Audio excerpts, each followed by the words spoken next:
पीछे हर चेहरे पर खुशहाली लाना है, हर बेटी को सुरक्षा की गारंटी देनी है, हर व्यापारी और उद्यमी को सुरक्षा की गारंटी भी देनी है।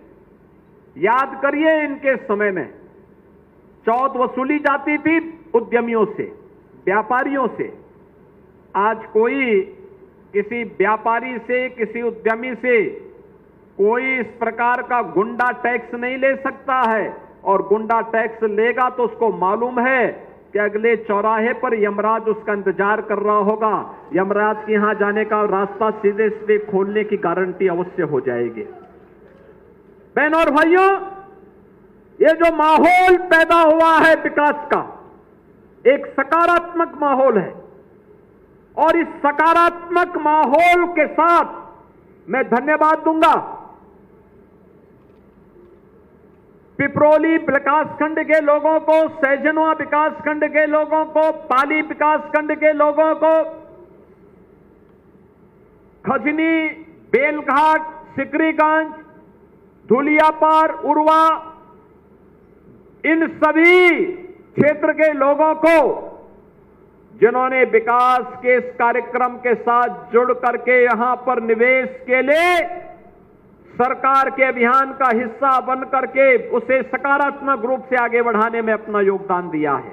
ईवीएम से जब ये चुनाव जीतते थे, हम हार को स्वीकार करते थे, लेकिन अगर बीजेपी जीतती है तो ईवीएम दोषी, वोटर सूची दोषी, लेकिन अगर वे जीत जाते हैं तो ये उनका पुरुषार्थ हो जाता है।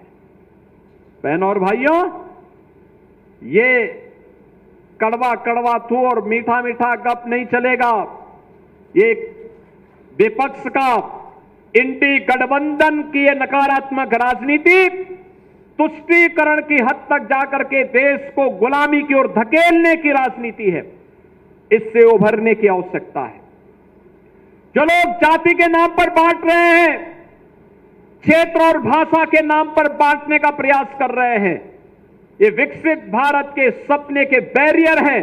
इन बैरियर को भारत का नौजवान, भारत का अन्नदाता किसान, भारत का मेहनती श्रमिक, भारत की मातृशक्ति इस बैरियर को खाड़ फेंके और विकसित भारत में प्रधानमंत्री जी के विजन के अनुरूप विकसित भारत के सपने को साकार करने के इस अभियान का हिस्सा बनेगा। इस विश्वास के साथ आज हम सब आपके पास गीडा में आए हैं।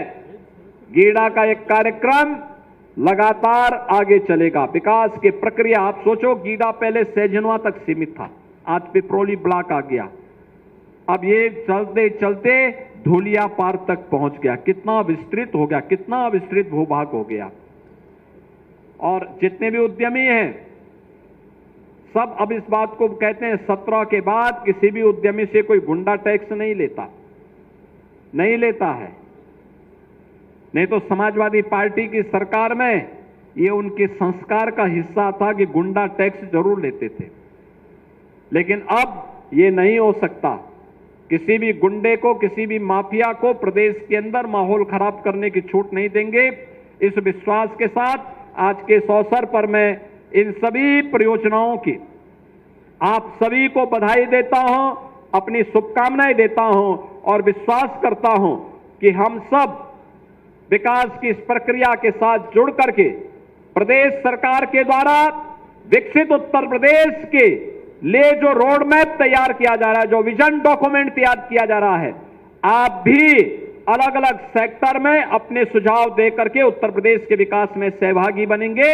इस विश्वास के साथ आप सबके प्रति मैं अपनी शुभकामनाएं देता हूं। धन्यवाद। जय हिंद।